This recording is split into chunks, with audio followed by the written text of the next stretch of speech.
नमस्कार विद्यार्थी मित्रांनो, तुमचं एमपीएससी एक्झाम मंत्रामध्ये मी PSI ऋषिकेश आखरे स्वागत करतो। आजचा मुद्दा क्लिअर आहे पहा। आपण आज या मुद्द्यावर बोलणार आहोत की मला 50 पैकी 48 मार्क मराठी या विषयामध्ये आले कसे। 48 काय 50 पैकी 50 सुद्धा पडू शकतात मराठी विषयामध्ये, पण चुकतं काय नेमकं, किंवा आपण सराव कसा करायला पाहिजे, किंवा प्रश्नपत्रिका कशा सॉल्व्ह केल्या पाहिजेत, की सिली मिस्टेक्स आपल्या कशा होतात, नेमके कुठं आपण कमी पडतो, यावरती आपण आता सविस्तर काय करूयात, चर्चा करूयात। पहा, आता नुकतीच काय झाली आहे, पूर्वपरीक्षा झालेली आहे, कट ऑफ अजून लागलेला नाहीये, खूप दुविधा अवस्था आहे, सगळं मान्य आहे, पण आपल्याला अभ्यास करत राहणं आणि विशेषतः लँग्वेजचा जो पेपर आहे, पेपर 1 आहे, त्याच्यावरती खूप चांगली कमांड मिळवणं आपलं आता सध्या काय ध्येय असलं पाहिजे।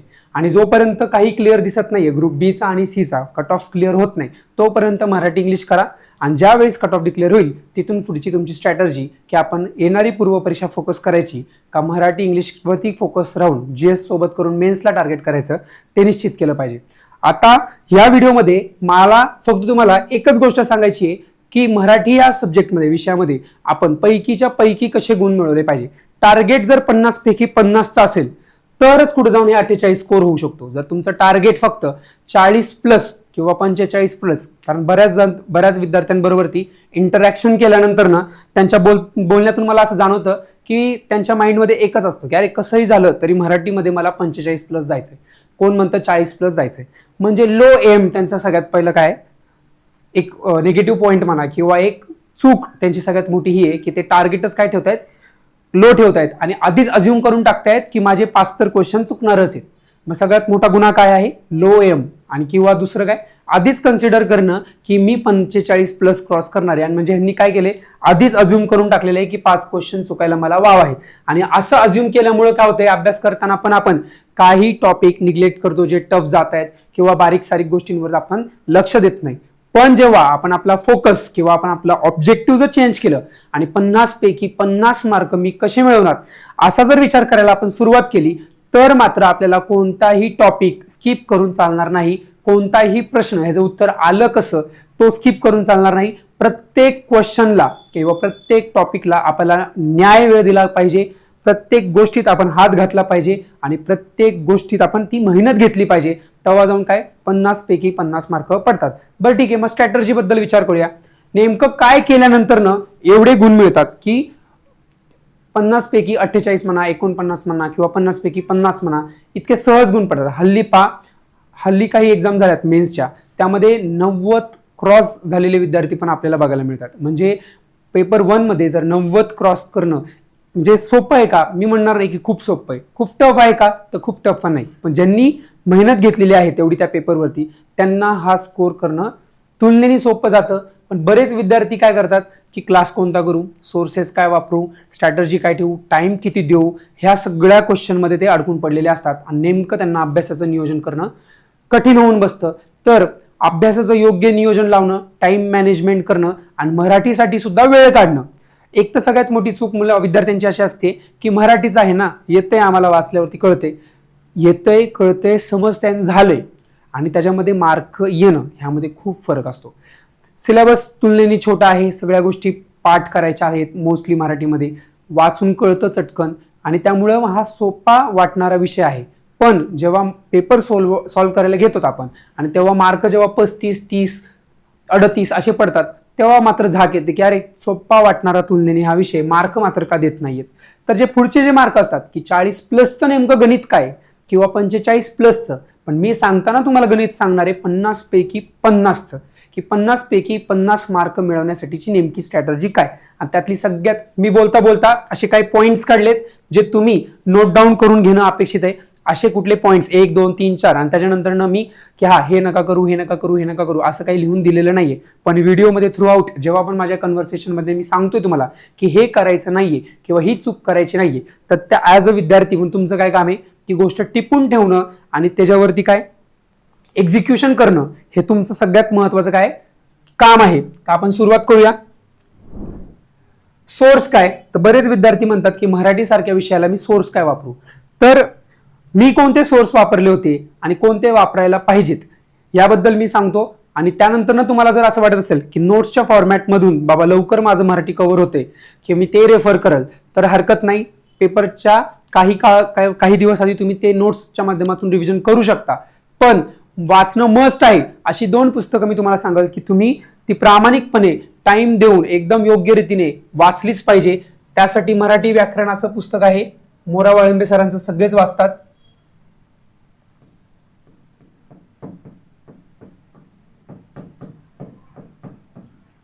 हे एक पुस्तक.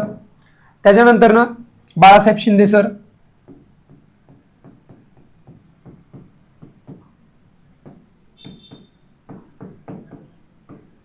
मराठीसाठी एकच पुस्तक वाचतो म्हणणाऱ्यांसाठी, तुमचं गणित 40 किंवा 45 प्लस असेल तर तुम्ही हे एकच पुस्तक वाचलं तरी नफे. पण मी जे गणित सांगतोय ते 50 पैकी 50 मार्काचं गणित आहे. मग त्यासाठी कुठलं पुस्तक वाचावं लागणार तुम्हाला? दोन्ही पुस्तकं वाचणं मस्ट आहे. दोन्ही पुस्तकं वाचल्यानंतर तुम्हाला डिफरन्स कळेल किंवा अशा बऱ्याच गोष्टी, बऱ्याच छोट्या मोठ्या गोष्टी आहेत ज्या मोरा वाळंबे सरांच्या बुकमध्ये कव्हर झालेल्या नाहीत, त्या मात्र आपल्याला बाळासाहेब शिंदे सरांच्या बुकमध्ये नव्याने बघायला मिळतात. आणि नव्याने काही कन्सेप्ट पण बघायला मिळतात, काही उदाहरणं नव्याने बघायला मिळतात, त्यांचं उदाहरणांचं विश्लेषण नव्याने बघायला मिळतं, जे की एक वेगळा दृष्टिकोन घेऊन येतो आपल्या अभ्यासामध्ये मराठी विषयाच्या व्याकरणाच्या संदर्भात स्पेशली. त्याच्यामुळे दोन्ही पुस्तकं, हे गणित चाललंय 50 पैकी 50चं, त्यासाठी दोन्ही पुस्तकं वाचणं काय आहे, गरजेचं आहे. पण जर 3च महिन्यामध्ये किंवा 4च महिन्यामध्ये मेन्स आहे आणि मी पहिल्यांदाच करतोय आणि मला एवढा वेळ नाही दोन्ही पुस्तकं वाचायला, भाऊ मग तू काय कर, फक्त मोरा वाळंबे सरांचंच पुस्तक वाच. पण ज्यांनी आधी ऑलरेडी मेन्स दिल्यात आणि त्यांना आता पुढचं गणित समजत नाहीये, काय करायला पाहिजे, मग त्यांनी मात्र काय करायला पाहिजे, दोन्ही पुस्तकांचा आधार घेऊन दोन्ही पुस्तकांना न्याय दिला पाहिजे, वाचलं पाहिजे चांगलं. मग शब्दसंग्रहासाठी काय करू? शब्दसंग्रहासाठी सगळ्यात बेस्ट म्हणजे सगळ्यात पहिला आयोगाचे PYQ. मग आयोगाचे PYQ काय? माझ्या बाबतीत मी वैयक्तिक 15-14 पासूनचे जे PSI, ASO, STI, राज्यसेवा आणि इतर फॉरेस्टचे जे एक्झाम्स असतात त्या सगळ्यांचे पेपर प्रिंट करून आणले होते आणि तेच माझा सगळ्यात जास्त स्ट्रॉंग सोर्स होता अभ्यासाचा, मराठी विषयाचा असो किंवा इंग्लिश विषयाचा असो. तर तुम्ही सुद्धा सगळ्यात महत्वाचा आणि सगळ्यात पहिला प्रायमरी सोर्स ठेवायचा आहे आयोगाचे PYQ. आयोगाचे आलेले इत्यंभूत म्हणजे खडानखडा PYQ तुम्हाला पाठ पाहिजे. मग ते शब्दसंग्रहासाठी सगळ्यात पहिला महत्वाचा सोर्स आहे PYQ. आणि हा सगळा PYQ तुम्हाला एका ठिकाणी पाहिजे असेल तर आप्पा हातनुरे सरांचं जे विश्लेषणचं जे पुस्तक आहे ते एका ठिकाणी तुम्हाला मिळून जाईल. वोकॅब सगळं कंपाईल करून दिले सरांनी. आणि उतारासाठी काय स्ट्रॅटर्जी? उतारासाठी कुणीही करत नाही ती स्ट्रॅटर्जी मी तुमच्याशी शेअर करतोय की लोकसत्ताचं संपादकीय असतं. रोज सकाळी आपण जेव्हा स्टडीला सुरुवात करतो, मग पहिल्या सेशनमध्ये आपले 2-3 तासाचा स्टडी झालाय, आता जरा थोडंसं बोर होतंय आपल्याला, तर आपला रिफ्रेशमेंट म्हणून तुम्ही काय करा, खाली या लायब्ररीच्या खाली पेपर असतोच, प्रत्येकाच्या लायब्ररीमध्ये ती सुविधा आहे आजकाल. तुम्ही आलात तर त्यात लोकसत्तामधलं जे संपादकीय असतं ते किती, संपादकीय म्हणजे पूर्ण पेज नव्हे, लेफ्टला राईटला पूर्ण जो पेपर असतो तो पूर्ण संपादकीय नाही सांगत मी, एक फक्त एवढा पॅरेग्राफ असतो वरती, त्याच्यामध्ये 1, 2, 3, 6 कॉलम्स असतात. वाचायला हा जो पूर्ण कॉलम आहे हा वाचायला तुम्हाला, नवीन वाचत असाल तर तुम्हाला 10 मिनिटं लागतील किंवा 12 मिनिटं लागतील, नवीन वाचत असाल तुम्ही तर. हा टाइम तुम्हाला रिड्यूस करायचा आहे आणि तुम्हाला आणायचे ते 3 ते 4 मिनिटावरती, फार तर 5 मिनिटं. पण मी तुम्हाला ऍव्हरेज टाइम सांगतो, 4 मिनिटं तुमचा टायमिंग झाला पाहिजे. मग हे एकदा गेल्या लगेच 4 मिनिटं होणार आहे का? नाही. हा आहे सवयीचा पाठ आणि रेग्युलर तुम्ही दररोज तुम्ही काय करायचे, ते टाइम लावायचा आहे आणि 5 मिनिटं ही तुम्हाला काढायचीच आहे दिवसातनं. आणि त्या 5 मिनिटांमध्ये तुमचं हे संपादकीय 6 ते 7 कॉलमचं असतं ते वाचून झालं पाहिजे.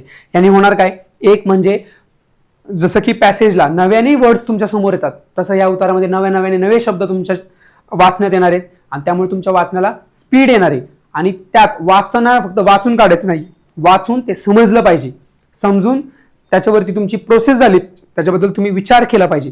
त्या गोष्टी ज्या तुम्ही वाचल्यात ते तुमच्या विद्यार्थ्याला तुमच्या मित्राला तुम्ही शेअर केल्या पाहिजेत.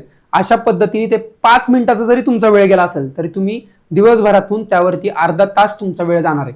पण काही हरकत नाही, वरती ते, कारण फक्त उतारा टाइम अभावी मुलांना सॉल्व्ह होत नाही आणि पूर्ण पेपर सुद्धा टाइम अभावीच विद्यार्थ्यांना सॉल्व्ह होत नाही. यातून फक्त 5 मार्काचं उताराचं गणित सॉल्व्ह होणार नाही, तर पूर्ण एका तासामध्ये तुमचं जे पेपर आहे सॉल्व्ह करायचं आहे तुम्हाला, त्याची सुद्धा तुमची स्पीड काय होणार आहे, वाढणार आहे. त्याच्यामुळे हे मस्ट आहे, हे करावंच लागणार आहे. हे गणित सगळं चाललंय 50 पैकी 50 मार्क कसे मिळवतात त्यासाठीच चाललंय, त्यामुळे हे मस्ट आहे. मग उतारासाठी काय करायचंय, संपादकीय.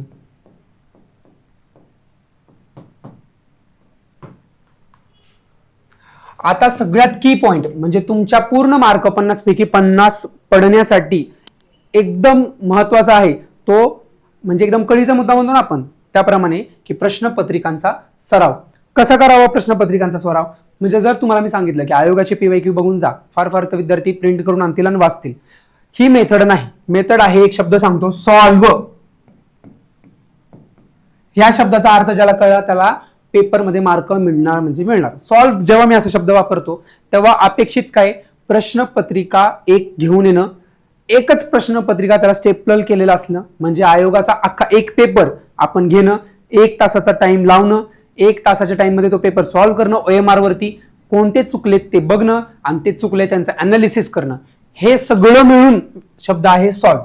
बरेच विद्यार्थी काय करतात, सेट आणतात आयोगाचा, त्याला स्पायरल केलेलं असतं, वाचत बसतात पुस्तकासारखं परत तेच. म्हणजे तुमचा वाचणं हा उद्देश नाहीये, वाचण्याच्या पुढची पायरी आहे सॉल्व्ह करणं. जे तुम्ही शिकलात, जे तुम्ही समजून घेतलंय मराठी, जे तुम्हाला येतंय, पण त्यात तुम्हाला नेमकं येतंय किती हे चेक तुम्ही डेली बेसिसवरती करणं आहे. किती प्रश्नपत्रिका सॉल्व्ह करायच्या दिवसामध्ये फक्त जर तुम्ही मराठी करत असाल तर 4 आणि मराठी आणि इंग्लिश दोन्ही म्हणून करत असाल तर 3. एवढे केले तरच ती सायकल जी आहे रेपिटेशनची ती तुमची पूर्ण होणार आहे. या 3-4 महिन्यामध्ये एक क्वेश्चन पेपर कमीत कमी 4 ते 5 वेळा तुमचं सॉल्व्ह करून झाला पाहिजे आणि रिपीट तुम्हाला तेच क्वेश्चन पेपर सॉल्व्ह करायचे आहेत. आणि त्या रिपीट क्वेश्चन पेपर सॉल्व्ह केल्याने तुमचं काय होणार आहे, सिली मिस्टेक तुमच्या कमी होणार आहेत. कारण तुम्हाला कळतंय की सगळं मराठी मला येतंय, समजतंय सगळं, पण जेव्हा तुम्ही सॉल्व्ह करायला जाता तेव्हा तुमचे सिली मिस्टेक्स होतात 8, 9, 10 आणि ह्या तुमच्या कमी कशा होणार आहेत, सततचा सराव. सतत तुम्ही दररोज जर पेपर सॉल्व्ह करताय आणि महत्वाचं म्हणजे पेपर सॉल्व्ह करणं म्हणजे तुम्हाला जे येतंय ते चेक करणं, इतक्यात रिस्ट्रिक्ट करू नका त्याला. ती गोष्ट अशी आहे की क्वेश्चन पेपरच्या माध्यमातून पूर्ण सिलेबसची उजळणी सुद्धा तुम्ही करताय. ह्या अँगलनी त्याकडे बघा, जेणेकरून फक्त सॉल्व्ह करताय तर मार्क कळतायत एवढ्यावरतीच नका लिमिटेशन ठेवू त्याला. त्याच्यातून तुमची पूर्ण विषयाची रिव्हिजन होते अवघ्या 25 मिनिटांमध्ये. कारण एक क्वेश्चन पेपरला आपण टाइम किती देतो, 25 मिनिटं देतोय. म्हणजे 25 मिनिटांमध्ये तुमचे 50 क्वेश्चन होत आहेत आणि 50 क्वेश्चन होत आहेत म्हणजे तुमचं पूर्ण सिलेबस 25 मिनिटात डोळ्याखालनं जातोय. म्हणजे तुमची उजळणी जी आहे संपूर्ण मराठी विषयाची ती किती मिनिटात होतीये, फक्त 25 मिनिटांमध्ये होते. या अँगलनी तुम्ही क्वेश्चन पेपरला बघितलं पाहिजे. मग किती क्वेश्चन पेपर आहे, टोटल 45 क्वेश्चन पेपर आहेत. 45 क्वेश्चन पेपरला मी करताना कसं करायचो, 2024 झालाय रिसेंटली, 24, 23, 22, 21 असं खालीपर्यंत 18, 17, 14 पर्यंत तुम्हाला जायचंय. आणि मग नंतर इथं first attempt, second attempt, third attempt आणि इथं तुम्हाला करेक्ट किती आले ते मार्क लिहायचे. असे तुमचे 4 ते 5 वेळा काय झालं पाहिजे, हे क्वेश्चन पेपर झाले पाहिजेत. आणि सांगतोय ते करा, 100% आउटपुट येईल तुम्हाला. तुमचा मला मेसेज आल्याशिवाय राहणार नाही जर तुम्ही हे एक्झिक्यूट चांगल्या पद्धतीने केलं. कारण एवढं ते ओव्हरवेल्मिंग फिलिंग आहे की आपल्याला शेअर करू वाटतं की अरे मी ज्यांच्याकडनं शिकलो त्यांना हे सांगणं गरजेचं आहे. उतार्यासाठी मी ऑलरेडी सांगितलंय संपादकीय किती महत्वाचं आहे आणि संपादकीय वाचून तुम्हाला कुठल्या क्वालिटीज तुमच्यामध्ये बिल्ड होतील, तुमच्याकडे स्पीड बिल्ड होईल, जेणेकरून सगळा क्वेश्चन पेपर तुमचा काय होईल, आटोक्यामध्ये. कारण टाइम मॅनेजमेंट सगळ्यात मोठा इश्यू आहे, तो आपला नेक्स्ट असे शब्दसंग्रहाबद्दल बोलूयात. टाइम मॅनेजमेंट हा कसा होणार आहे तुमचा, रोज जर तुम्ही 3 ते 4 क्वेश्चन पेपर सॉल्व्ह करतायत तर ऑटोमॅटिकली तुमचा तो हँड जो आहे क्वेश्चन पेपरवरचा खूप जास्त वाढणार आहे आणि त्याच्यामुळे तुम्हाला टाइमचा जो इश्यू आहे तो राहणारच नाही.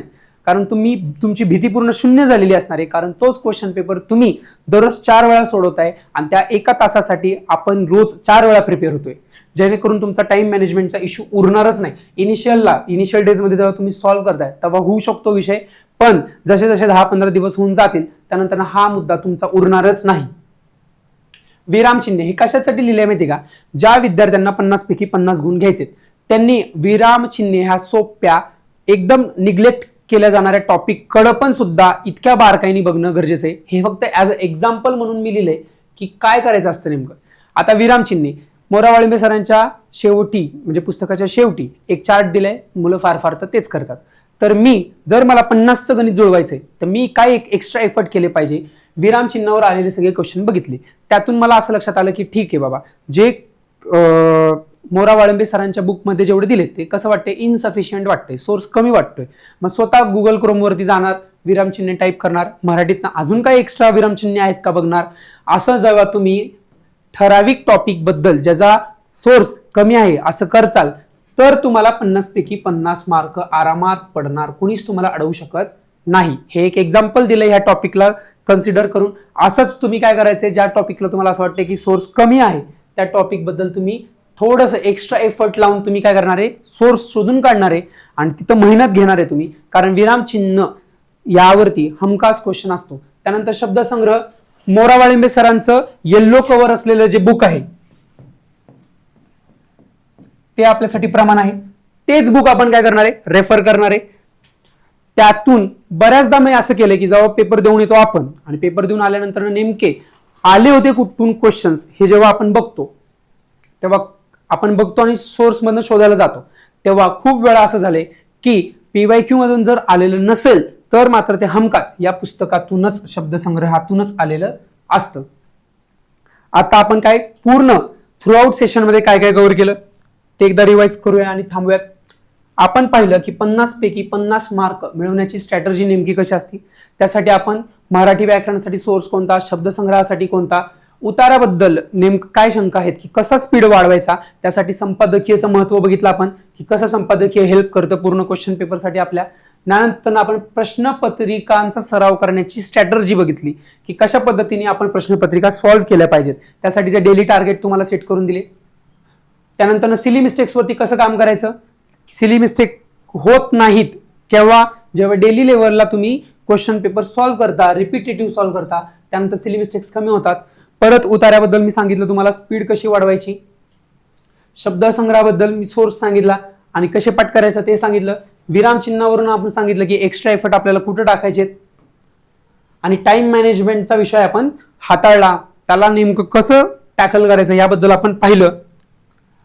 आणि रिव्हिजन आपण हे शिकलो यातून की फक्त पुस्तक वाचणे म्हणजे रिव्हिजन नव्हे, तर क्वेश्चन पेपरच्या माध्यमातून सुद्धा आपण पूर्ण विषयाला उजळणी देऊ शकतो. अशा रीतीने 50 पैकी 50 मार्क कसे मिळवायचे आणि मला आज 48 स्कोर कसा आला ह्याचा जो कानमंत्र होता तो आज मी तुमच्याबरोबर तिथे शेअर केला. एवढंच बोलून आता काय करूयात, आपण इथे थांबूयात, भेटूयात आपण नंतर. धन्यवाद.